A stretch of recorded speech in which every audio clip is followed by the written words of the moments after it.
I remember back in the days, it was like any country that hold a big reserve of the dollar, it's considered a strong economy. It used to be a trend back then. Like Yeah, we're talking about Morocco here, is because we both from there. So it's like if you have more dollar, you have more options more to, wives. yeah, and then you can actually buy so many things. I acted like I didn't hear that one.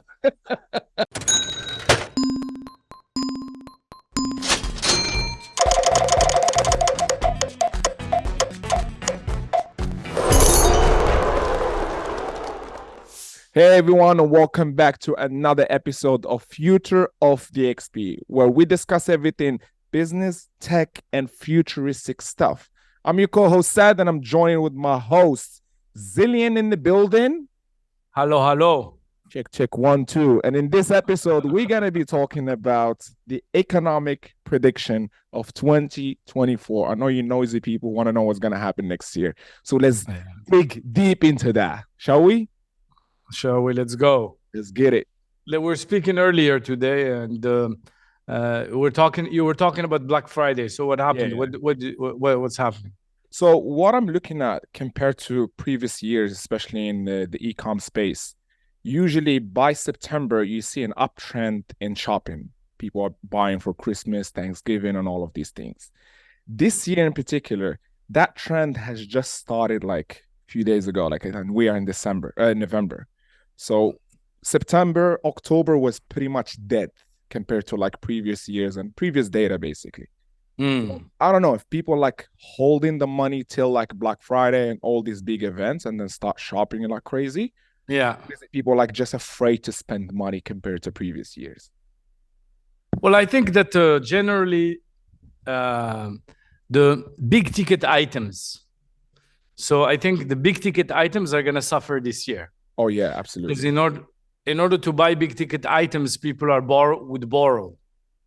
Oh. Now borrowing costs are going through the roof because now a loan, like an average consumer loan, is what, 10%, 11% on interest rate.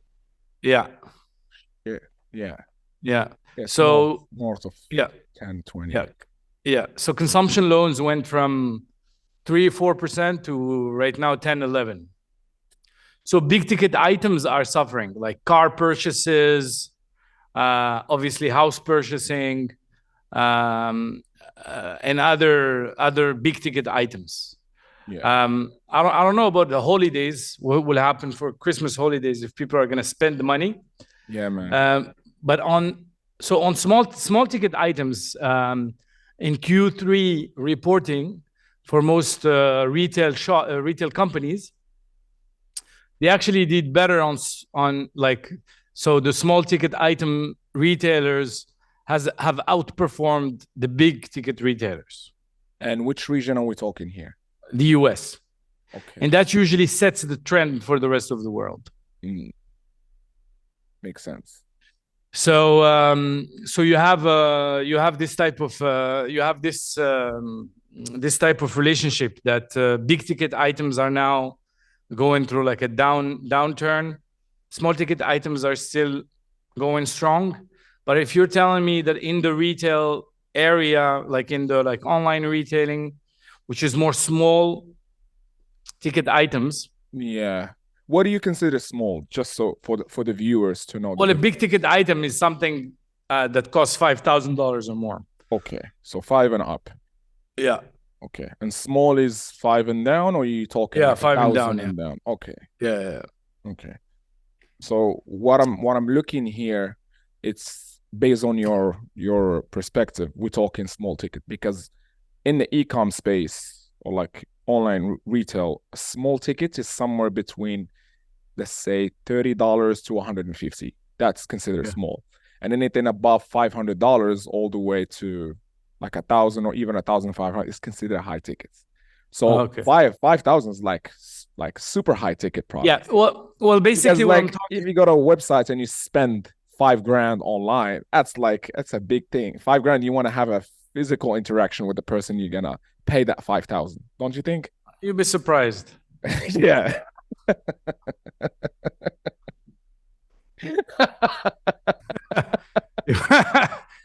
Sometimes I know exactly what you mean by that. yeah. You know, we'll ask our OF performers. Exactly. Yeah. You know. I But literally knew exactly what you're thinking about. You'd be but yeah, surprised.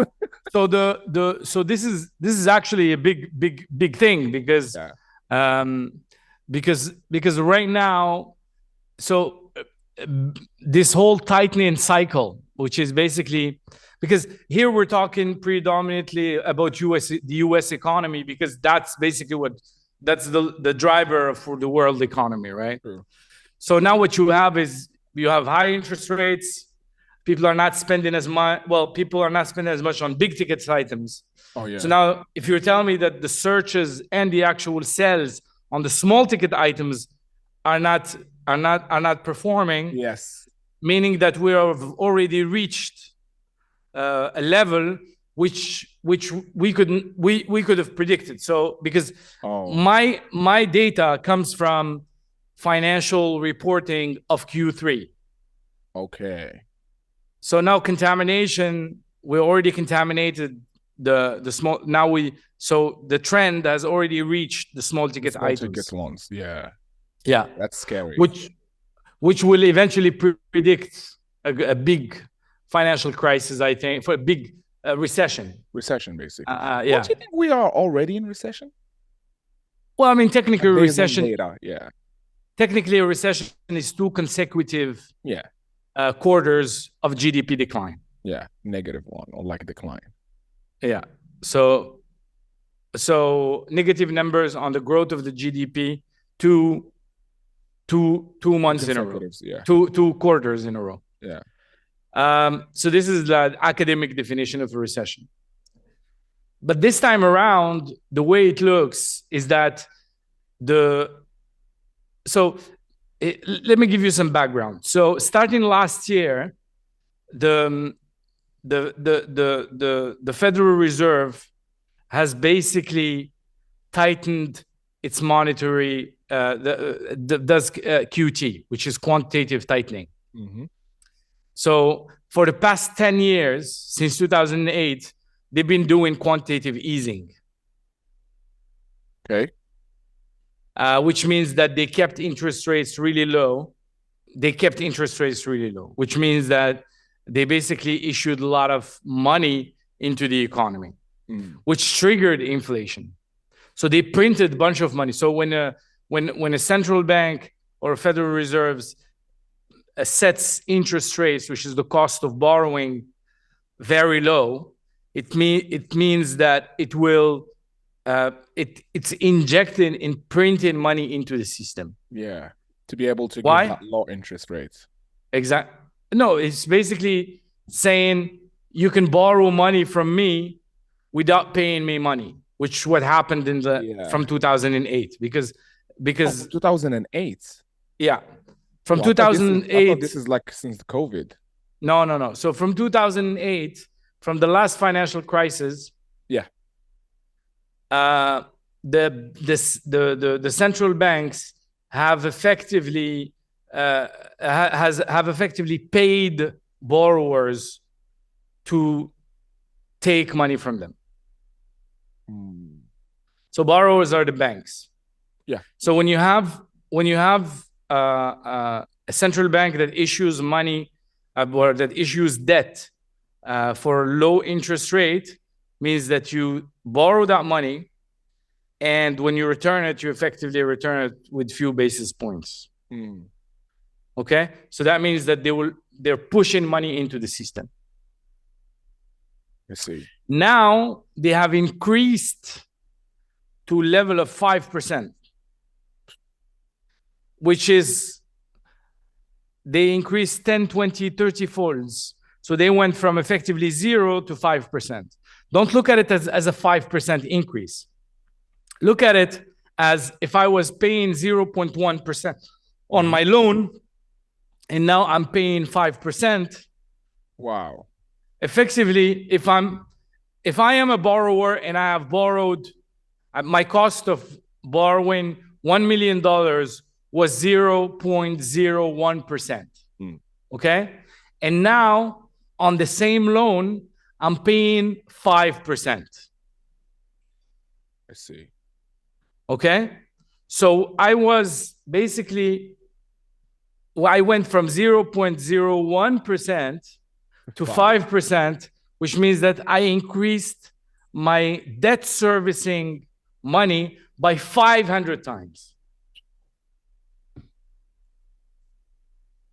Okay? Okay. So, or a lot of, let's say the average borrowing cost was 1%. And now you're paying 5%.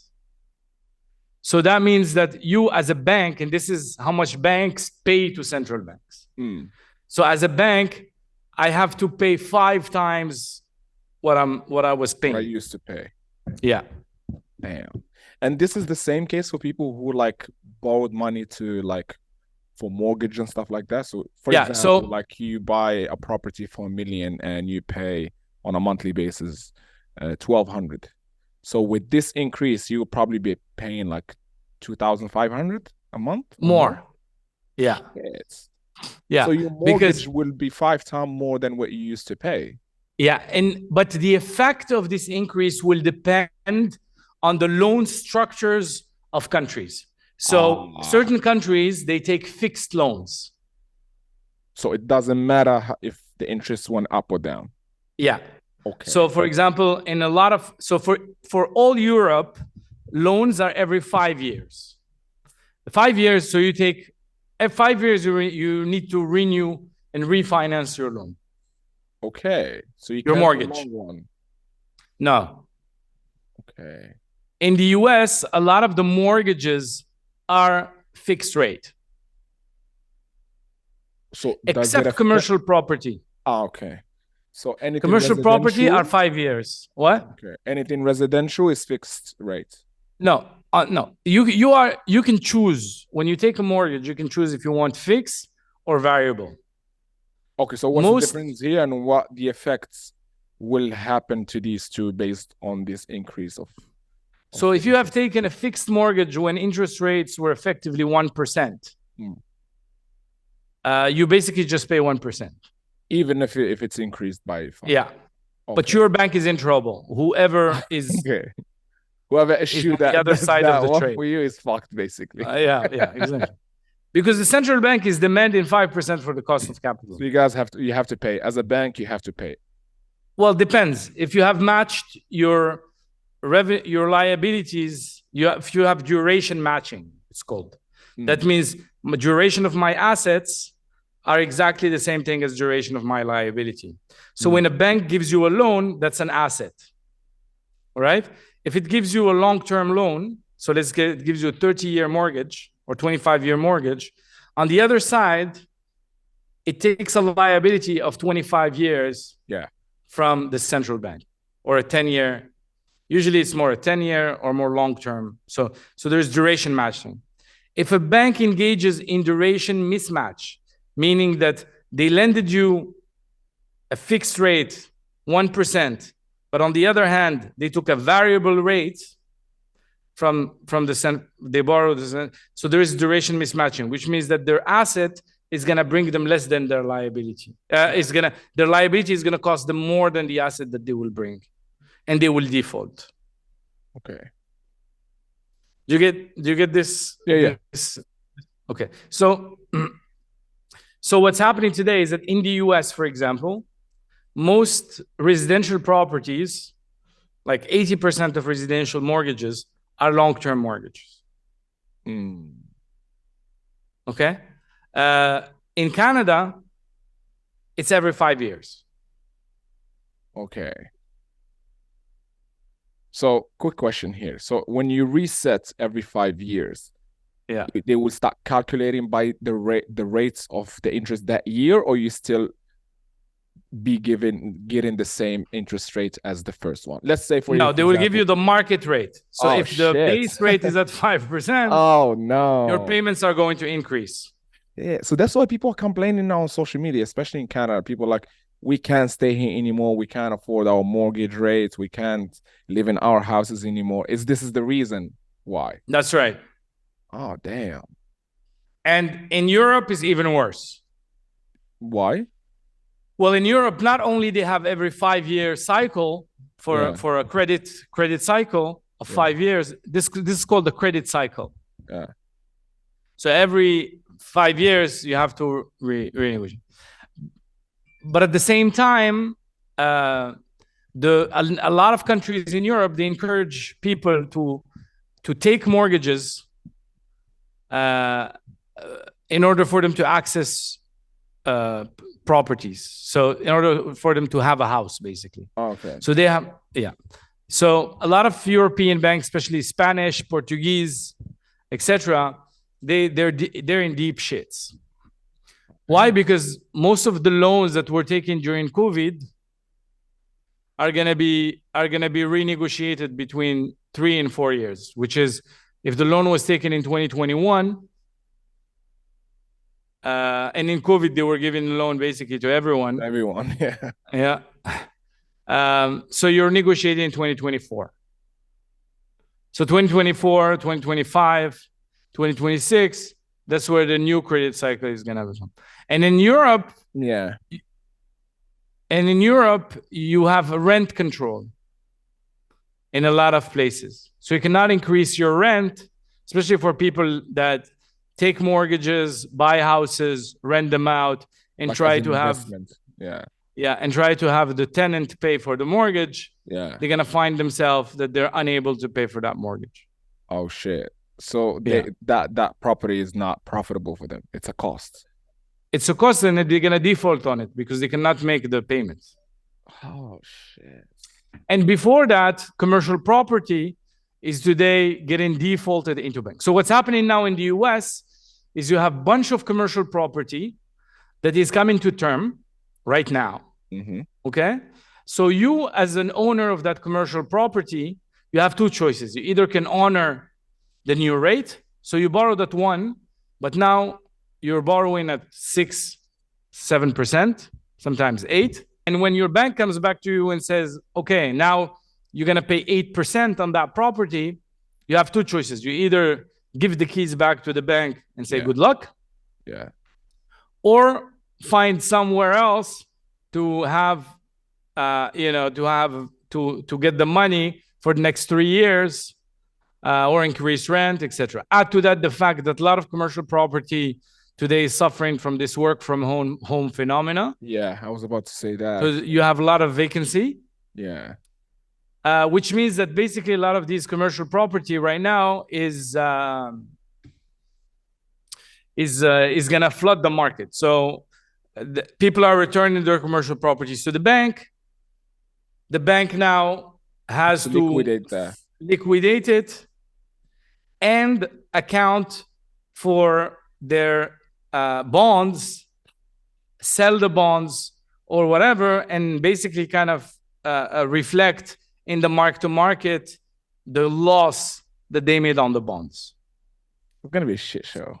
So it's going to be a shit show that will start in the commercial banking sector.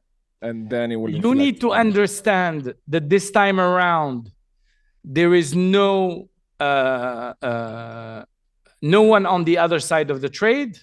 Because in 2008, what we had balance sheets of banks that were taking the other side of the trade. So Morgan Stanley or Goldman Sachs or JP Morgan, they used to issue a loan, okay? And then have that asset and have a liability on the other side, okay? Now, we don't have it because that was a backstop. So, and then you had like CDOs, which is CDOs, contracts, collateralized debt obligation. Collateralized debt obligation. CDO. So in 2008, they had a bunch of CDOs in their balance sheets, which is why Lehman Brothers defaulted, etc.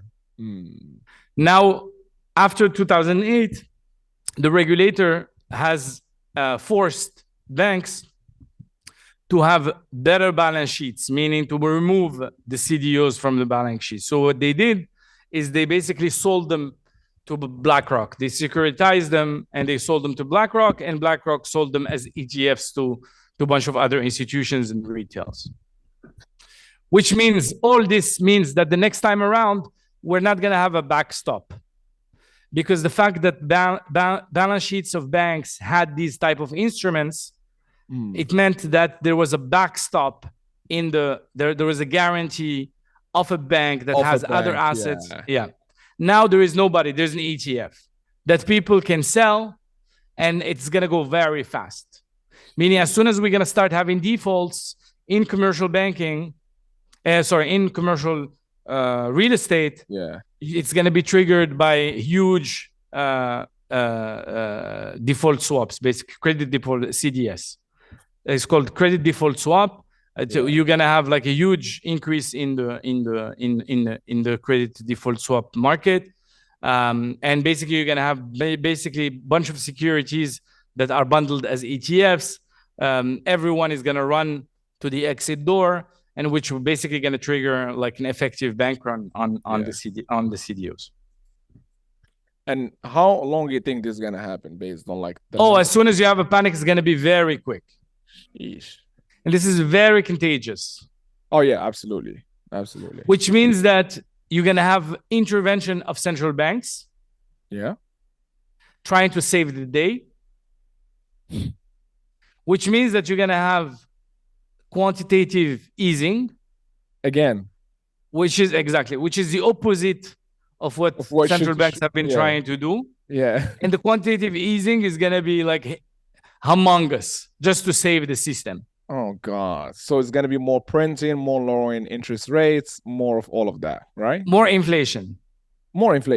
So the snowball keeps getting bigger and bigger and bigger. Yeah. Inflation is a vicious circle. This shit is a cancer. You cannot get out of it. So every time you get an inflation, you basically don't stop it by actually fixing it. You just ease more and print more, which in result of that makes that recession a bigger recession instead of like a tiny one. Then it gets bigger and bigger and bigger and bigger. Well, the cure of inflation is basically being able to control the money supply. Yeah. Okay. The problem is that your control mechanism, which is interest rates, is a control mechanism that is contagious. As soon as you touch it, other places start to suffer. And especially that you have one system, one vulnerability in the system, which is everything money gets diffused into society, the money supply via the banking infrastructure. So the banking infrastructure does everything by playing around with that interest rate. It gives loans, it takes risk, it discounts certain opportunities given that interest rates, it values its assets, etc. And you're attacking this very crucial measurement of everything, which is the discount rate. So there is no like playing by the book in finance. You just have to balance shit up, basically. Exactly. That's why it's a social science. If you have to do off book to make sure that the sheets are balanced, you have to do it. That's why it's a social science developed on economical theory. Okay. Which is a social science. You know, in economy, model calibration. This term, model calibration, is how economical theory is developed and tested. Model calibration is something you don't do in math or in physics. Because you don't calibrate a model. A model is a model. It gives you a certain result. Exactly. So, and you need to understand that the current system is based on a theory that is just 120 years old. Wow. You understand what I'm saying? This whole financial system, creation of wealth and all that. And we are testing the limits of that system right now. We're fucking with the limits, actually. We are fucking with the limits because Because right now there is such a sophistication in this environment. I mean, we have reached a level of sophistication that could render the system completely very contagious, because we built layers on layers on layers. Now, if we get like a big inflation crisis in the US, it's not going to be like the big depression of the beginning of the century. It's going to be much worse. It's like more of a domino effect. It's a huge domino effect, because what we have done, the layers you said. Yeah. So we have built something in an age of non-communication. Okay? And since the age of communication, systems are much more intricate. Yep. So when you have a fire, gone. Gone. Yeah. And your camera also gone. This camera is also inflated by this talk. Yeah. And right now, when we have, so this whole system that is intricate in age of communication, of globalization in communication, before we used to, as soon as there is a fire, everyone intervenes and shuts that fire down. Yeah.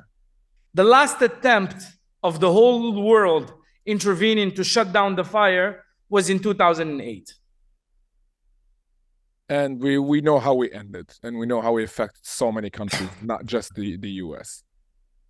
No, how we started and how it affected. So everyone I'm talking decided about the afterfact, like the aftermath, sorry.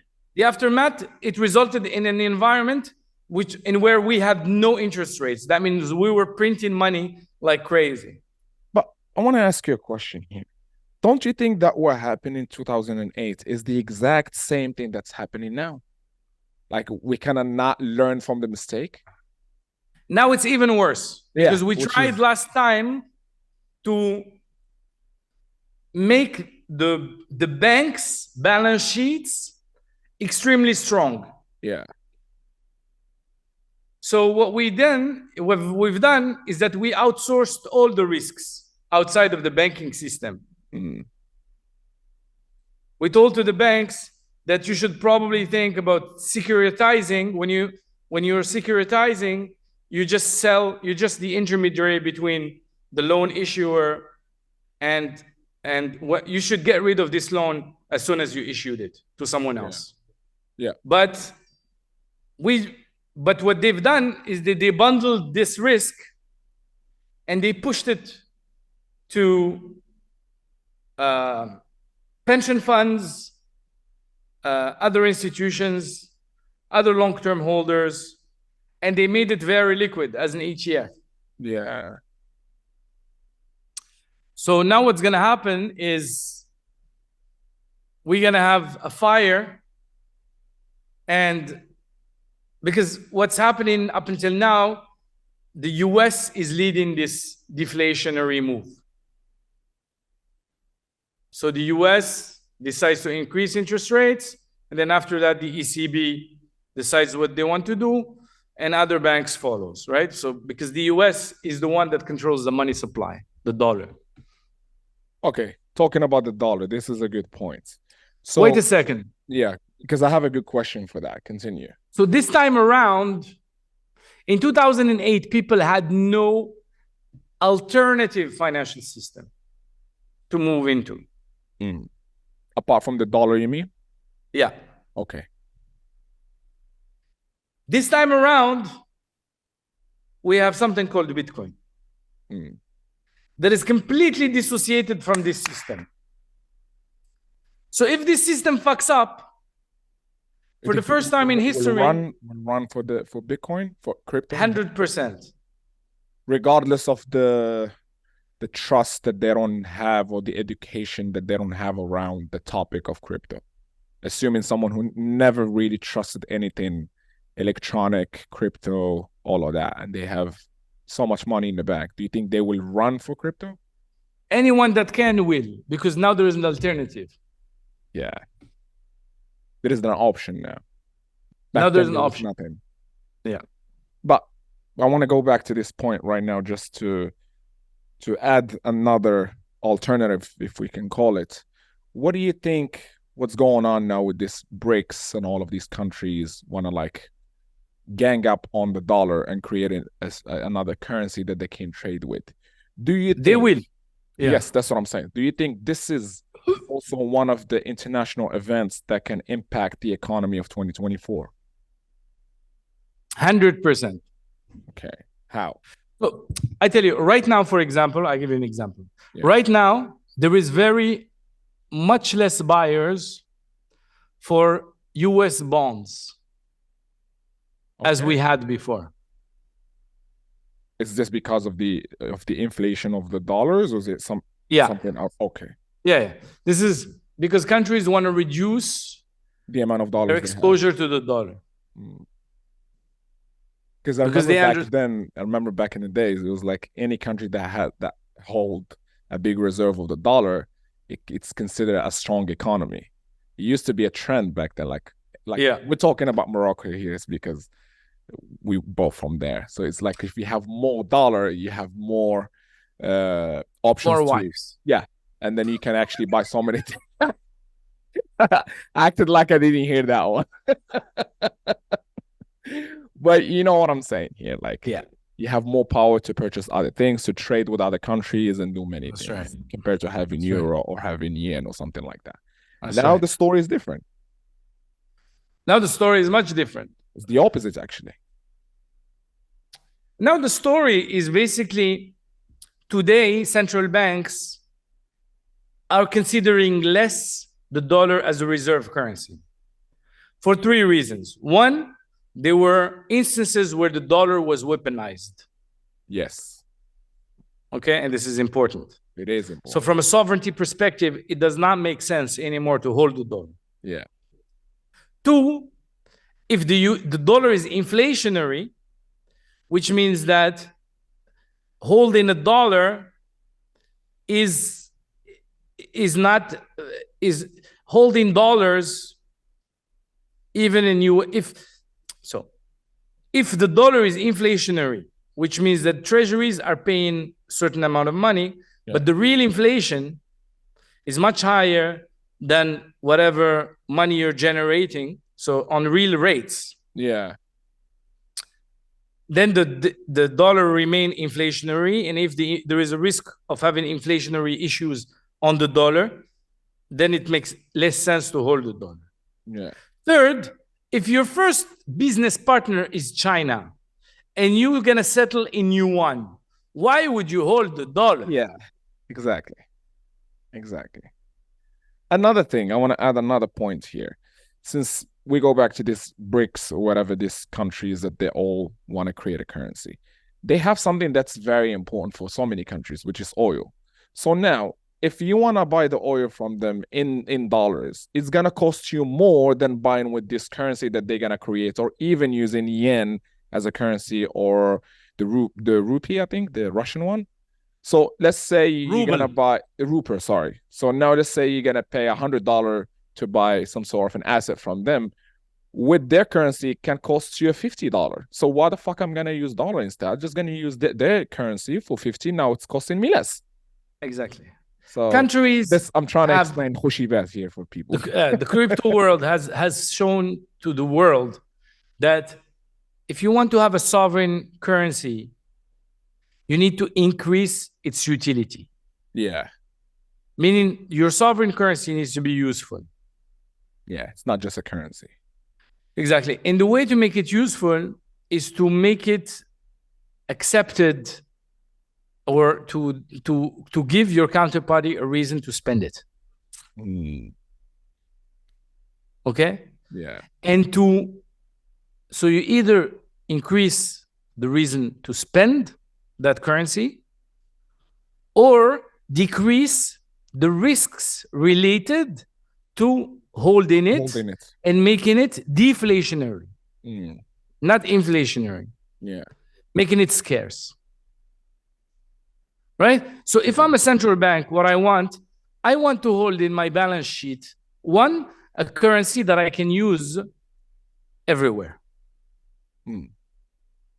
Two, something that is rare, that is deflationary, that is scarce, that is not controlled by one entity or by one country. Yeah.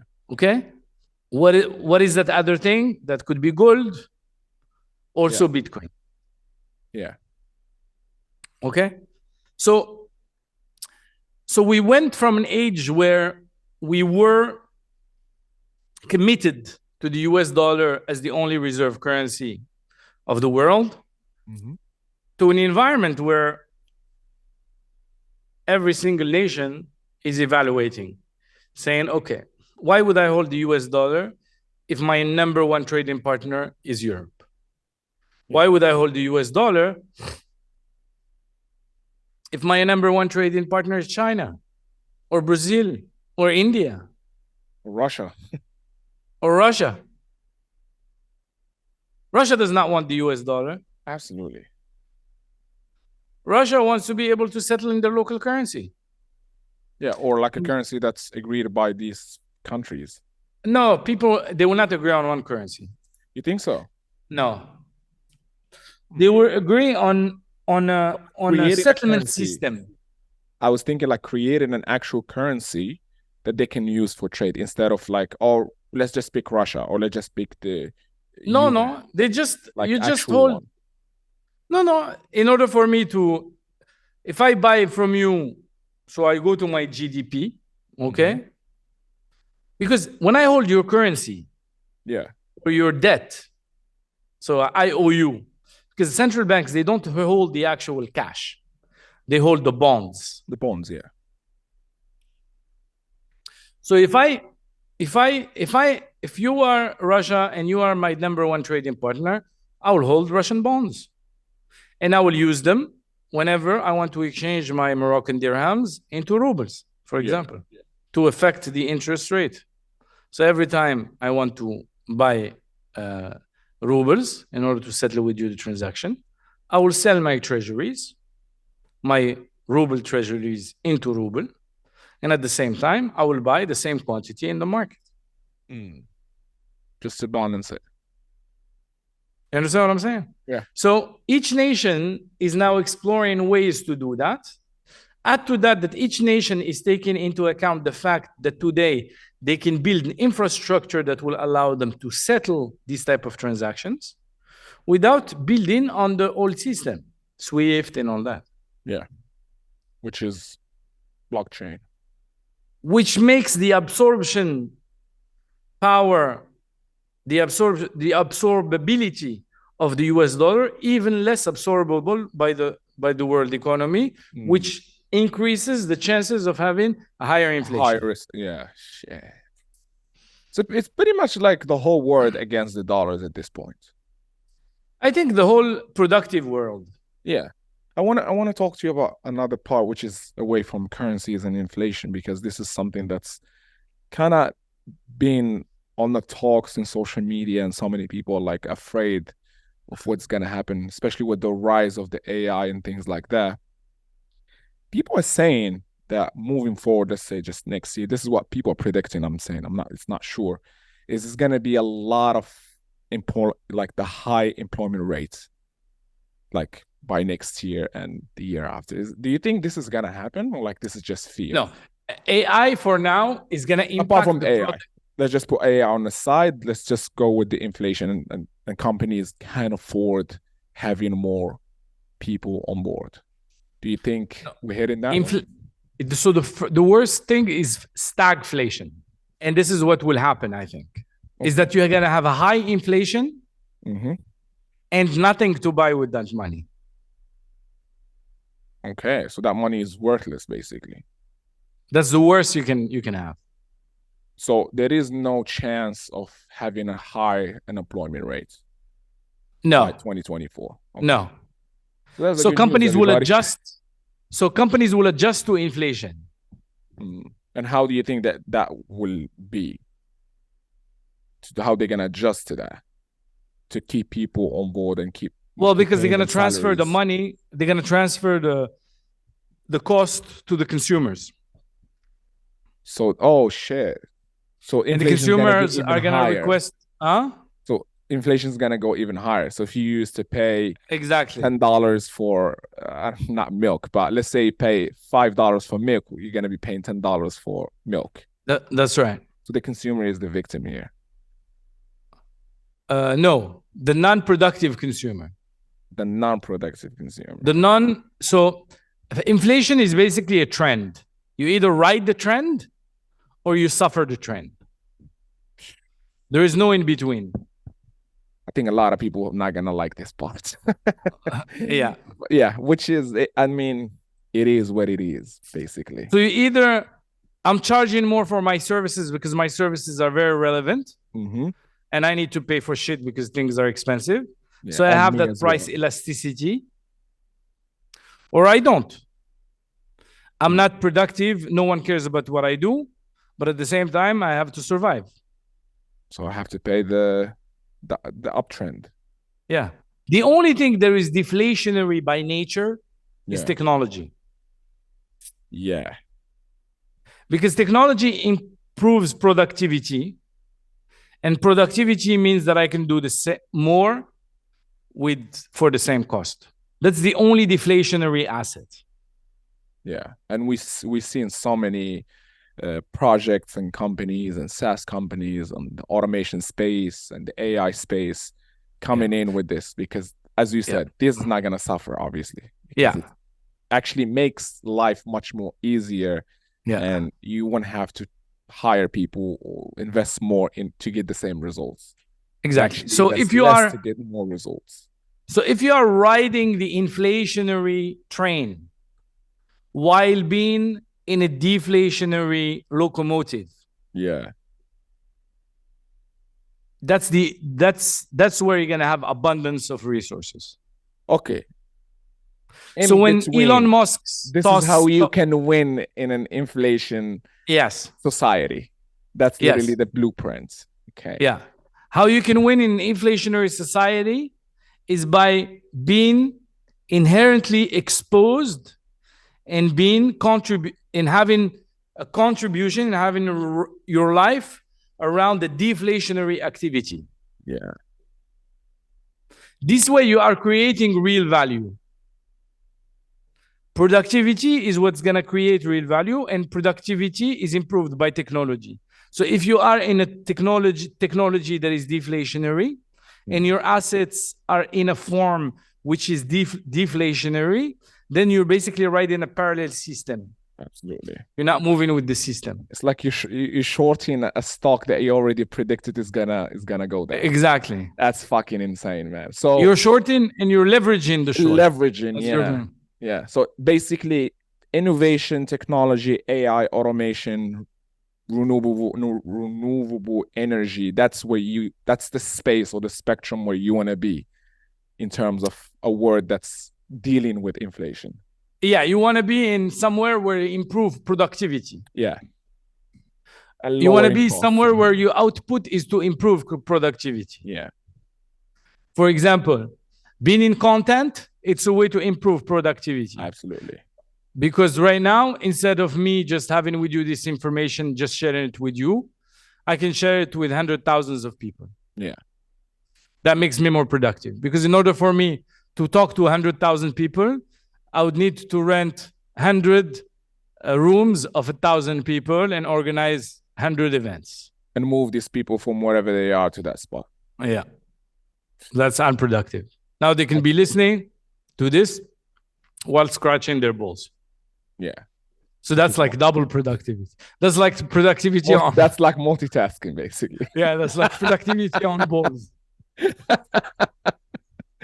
Talking about multitasking. What do you think the biggest bubble which we are experiencing at the moment of real estate, how this gonna be affected during this whole inflation in 2024? Because honestly, and I think you agree with me on this one, this bubble has been going for quite some time. It's not like a year long or like a year and a half long. It's been for a very long time. The only way this bubble is gonna survive. Oh, you think it's gonna survive? Oh yeah, it will survive because it's an asset. So money will fly away from dollars into real assets and scarce assets, and housing is one of them. But I'm talking cash money. Yeah, but don't you think that, because again, if you go back to the same data, 2008, real estate crashed badly. Don't you think we're gonna have the same scenario if we're gonna have another crash? We will. Okay. Everywhere else except certain areas where there is flight of capital. Can you give us an example here? Dubai. Okay. But what do you think Dubai is not? Because it was affected in 2008. You know that. But it wasn't the same Dubai as today. Yes. That's a good argument, actually. Just the crypto itself, just the crypto world will save Dubai. Wow. No, that's a big statement. Let me. Not all developers of Dubai in 2026 will be safe. Okay. So you're going to have a lot of defaults of these small developers because right now they're selling property off plan. I'm very happy to buy an apartment for 3 million or 4 million dirhams off plan, because I know that the materials to build that apartment are going to double in 2 years or triple. Shit. Do you think we're going to have a lot of unfinished projects again? Oh, yeah. We've seen that. We have seen shitloads like this. But again, there will be a lot of people watching this in the real estate space and they will say, oh, wait, in the RERA, there is no wait. Listen. No, they're saying there is a rule that's been created since 2008 that each off-plan project has to be, they say like 80-20, so that has to be like almost 80% ready. But what I have been seeing now, most of the off-plan ads and advertising that I've seen on a daily basis, they still like land. There is no plots have been ready. So how can you sell something? My prediction, Dubai is going to be and will remain a safe place for flight capital. Okay. So anybody who want to move his capital, just this is the paradise, basically. This is the place. Okay. Why? Because this place is connected to the new world. Yeah. Most people that will have money during a crash are going to have money because they were in the deflationary system. True. Okay.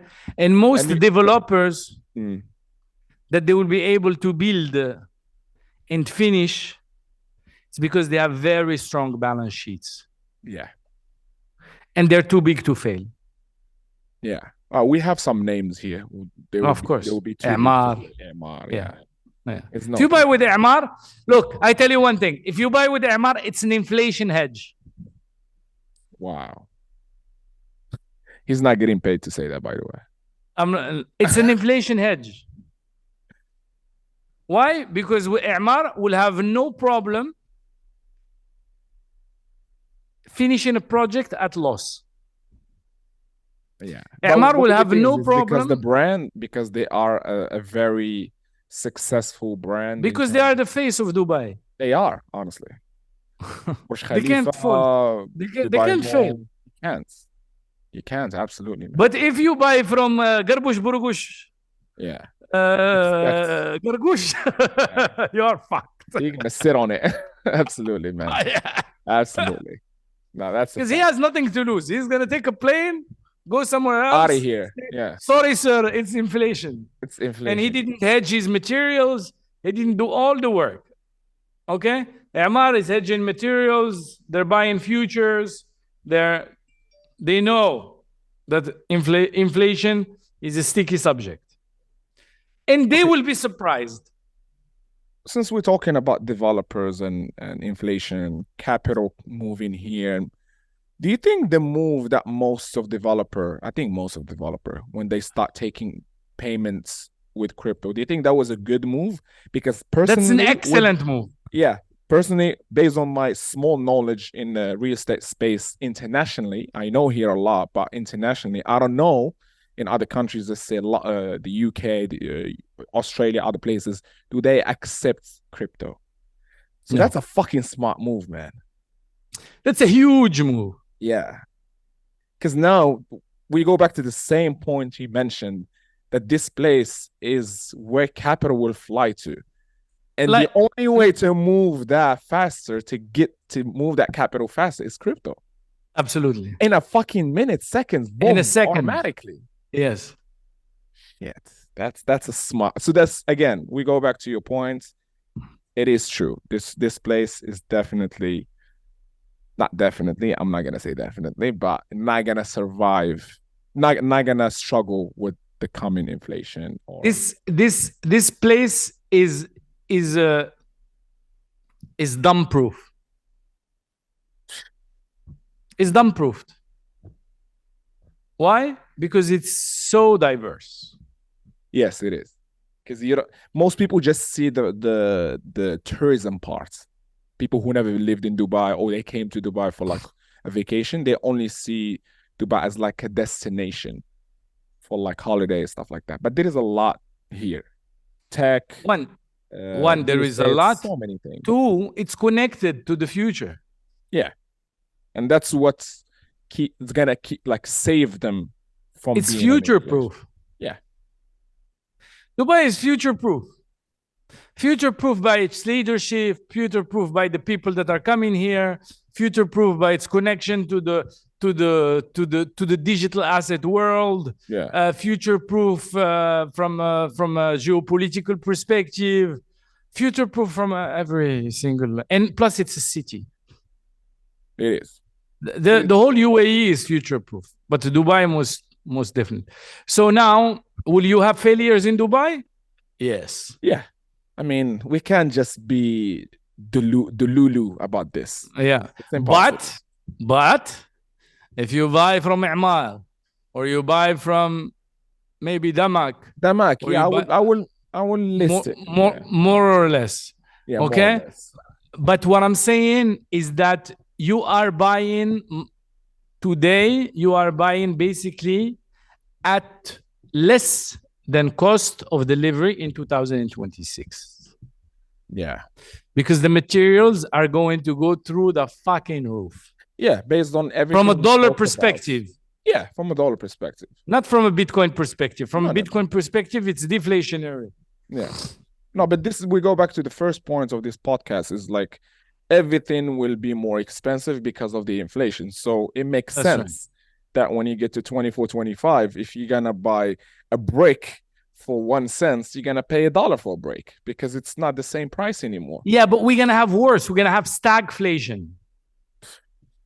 You understand? So basically, we're gonna have go in details of stack inflation. Okay, just so in case things are gonna be more expensive, but in order for the US to make sure that its economy is running, it's gonna flood its economy with US dollars. That means American companies are gonna buy all materials that there are out there. So everything is gonna become even more. You're gonna have nothing to buy, because they will flood the economy with purchasing power.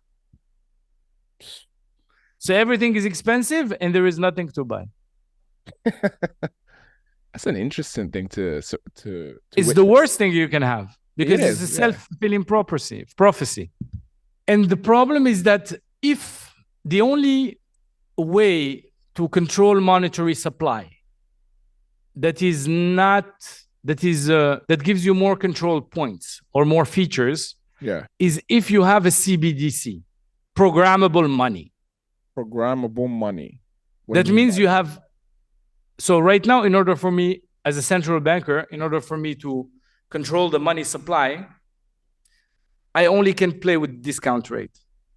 That's it. Right? With the primary. Why? Because I use interest rate levels to regulate the money supply in the economy. Yeah. I have only one lever. That's it.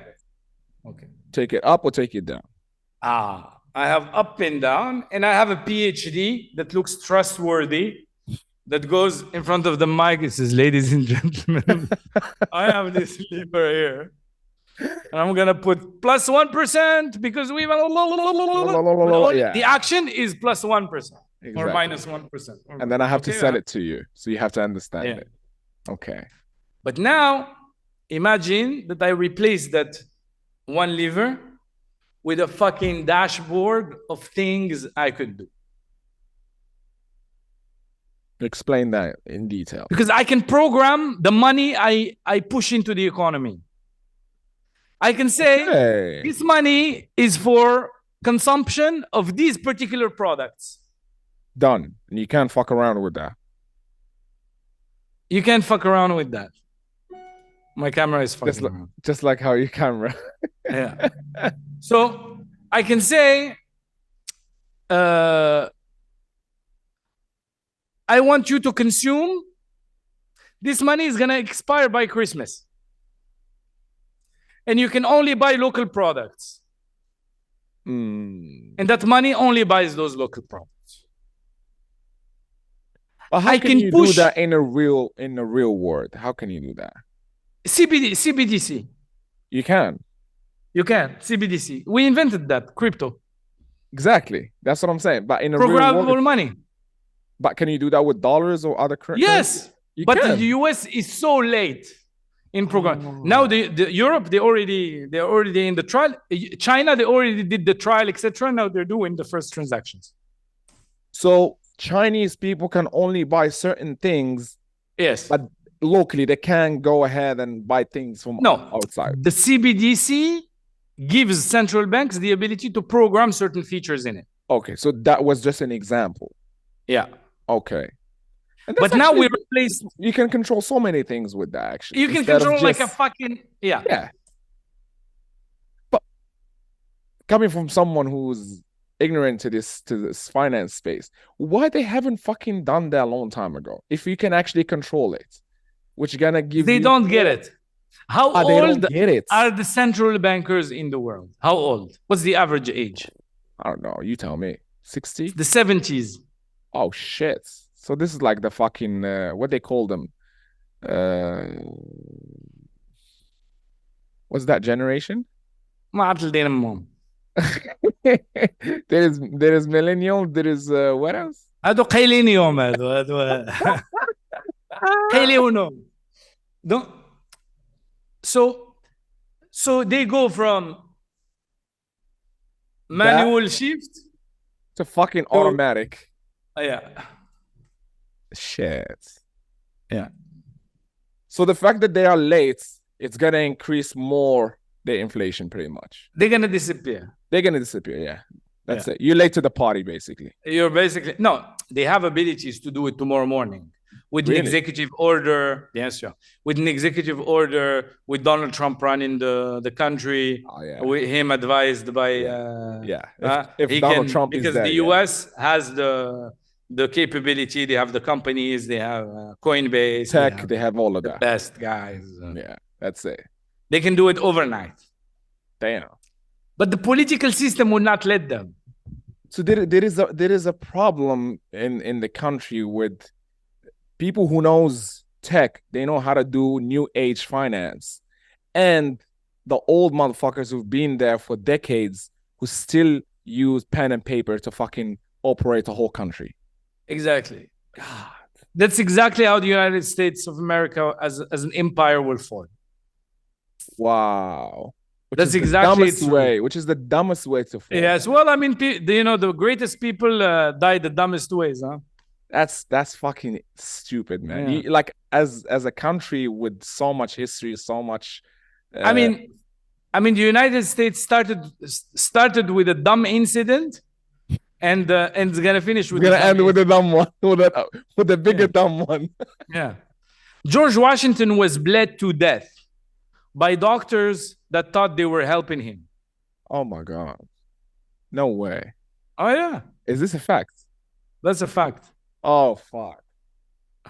So that كان عندك فيرمليات ديال سبيطار الحومة. قال لي هذا ضروري لك سميدة. ضروري لي الفاصمة. لا مش الفاصمة. الحمر. لا صاحبي. تديك الشيء يسميوها. داروا لي داو عند الحجام داروا لي الحجامه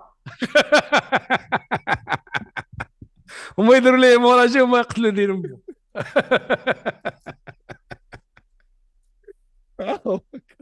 حق الله. That's fucking crazy, man. There is today in the America, this is why, you know, like the more you follow this stuff, the more you realize. Sometimes it's unreal to look at it and believe that this is actually how it is. Because if you didn't share with me this info, I would always look at the US, which I'm still as like an advanced country with so many like no. What's advanced in the United States of America is its ability to allocate capital. Yeah, absolutely. They have been doing that for years. Yeah. Right now, that's the only thing that is left. Yeah. Is that the American capital is not جبان. Yeah. جبان بالانجليزيه شنو هي جبان؟ It's a dumb basically. لا. Yeah, جبان. جبان. Idiot. No. جبان idiot. جبان كلوبان. لا جبان كلوبان. اجيت الدبان. Japan is an idiot, dumb. لا ماشي. No. Scared of doing things. Japan means it's scared of Japan. Like a scary Come cat. on. No. I'm gonna sorry. Japan is a dumb guy. No, of course not. No. The dumb guys, basically. Japan in بالإنجليزي. Coward. Oh, coward. Yeah. Moroccan capital is coward. Oh, fuck. Here we go. That's the headline. African capital is coward. European capital is coward. American capital is not. Yeah. Why? Because a rich guy in the United States will always allocate 10% into VC. They call it fuck you money. They even have a concept for it. Yeah, it's called fuck you money. Yeah, that's true. That's so okay. And that's exactly how you build innovation. You build innovation with fuck you money. Yeah. But again, with this whole inflation going on and stuff like that, do you think people will still be able to raise money? Or they will have to go somewhere else and raise it and then come back and reinvest it? If you're in technology, if you're in deflationary capsule, you're gonna be able to raise infinite amount of money. Yeah, because that's basically the winning industry. Yeah. Do you want to be exposed to that? Yeah. No, but like raising it from the US, not from outside the US. That's what I'm trying to say, because that's dollar. We're talking about dollar losing value. The US will be flooded with money. Oh, other countries will put money into that. Is that what you're saying? No, the US will issue so much money. But do you think we'll have value that money? But do you think that money will have some sort of value since it's that's what's creating. That's what's creating inflation. More inflation. Yeah. Let's emphasize on that more inflation. More inflation. Because what's the reaction? It's a joke, this thing, honestly, man. Stagflation is the worst fucking thing. It's the worst thing because people don't know how to deal with it. Yeah, man. How do you solve stagflation? I don't think there is a fucking way to solve it, honestly. Yeah, you need to start from scratch. Reset. Exactly, you have to reset. That's what I'm saying. You have to reset. Yeah. This is why there is the big reset theory. It's like a cancer. You have to cut the cancer to start cancer-free, like inflation-free. You can't just keep getting sick and sick and sick and sick and sick. No. It doesn't make sense. I like coming from someone who has no fucking clue about finance and know the way you explained to me this whole mechanism of how they move money and how they make it even more worthless to be able to continue to do business or continue running the country. Yeah. It's this way, man. Like a kid can think of that. Mashi kid, you know, money is politicized. Yeah. This is why it's important to separate. You know how we separated church and state? It's important to separate religion from the institutions, from the state. Always. And it's very important to separate money from the state. because state will always find a good reason to print money. And the world did not realize yet that they need to do that. You know, you can keep religion in state, but you need to be able to find a format like Morocco where you have a format. Yeah. Okay, where you have a belief system that allows you to do that. And for money, we had a belief system that the state guarantees the money. What if that money is not guaranteed anymore by the state?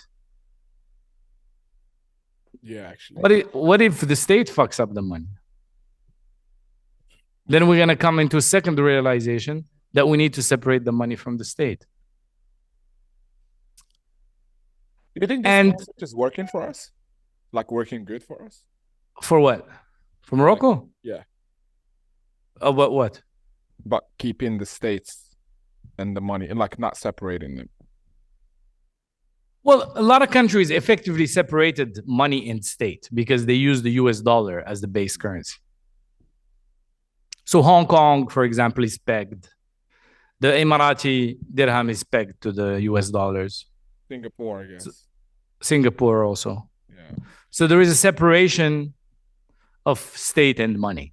Yeah. Dirham, Riyal, Saudi Riyal, etc. So a lot of countries, they separated themselves from the money. The only country which is very deeply ingrained with his money is the United States. So when that falls, everyone will switch from the dollar to another peg. Yeah. Yeah, it's inevitable, man. So I want to ask you one more thing. What will be like your predictions for 2024?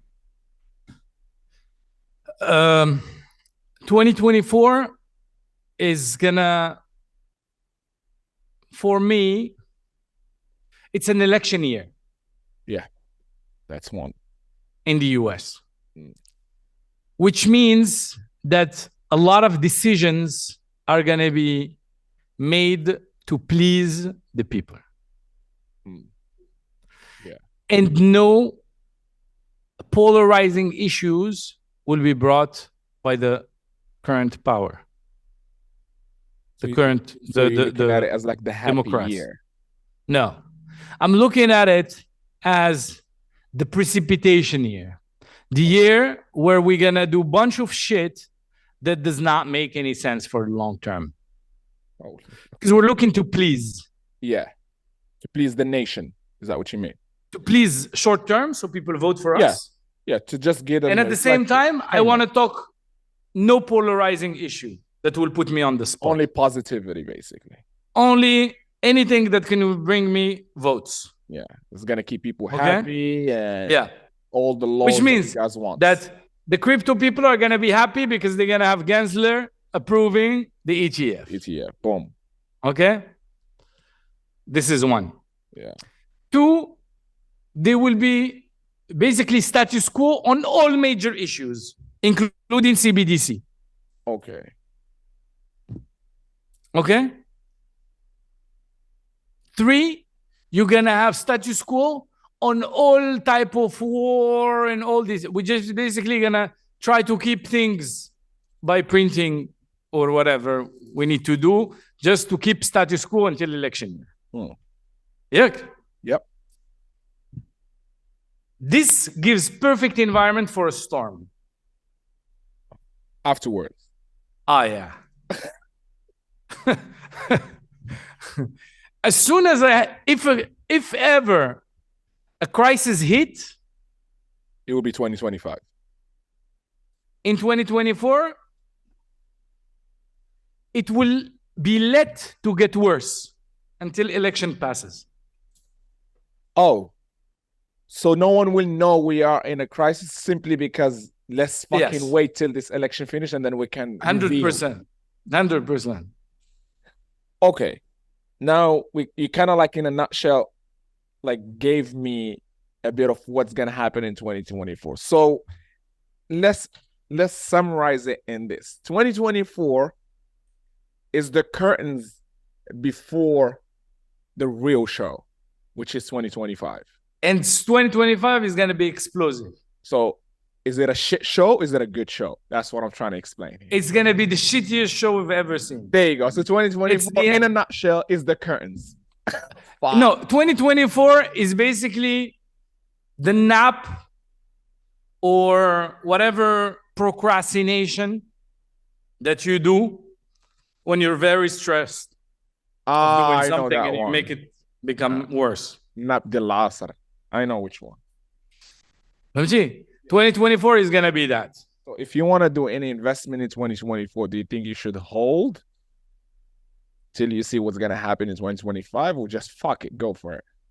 Well, depends what you're going to invest in. If you want to invest in a parallel, in alternative systems, you should invest in 2024. That's the year actually to invest. Yeah. Innovation, AI, automation. Yeah. You're not buying the bottom, but you're catching the trend. Catching the wave for sure. That's a good advice. That's a really good advice, actually. Yeah. And 2025 is going to be a shit show. And who did not catch that wave?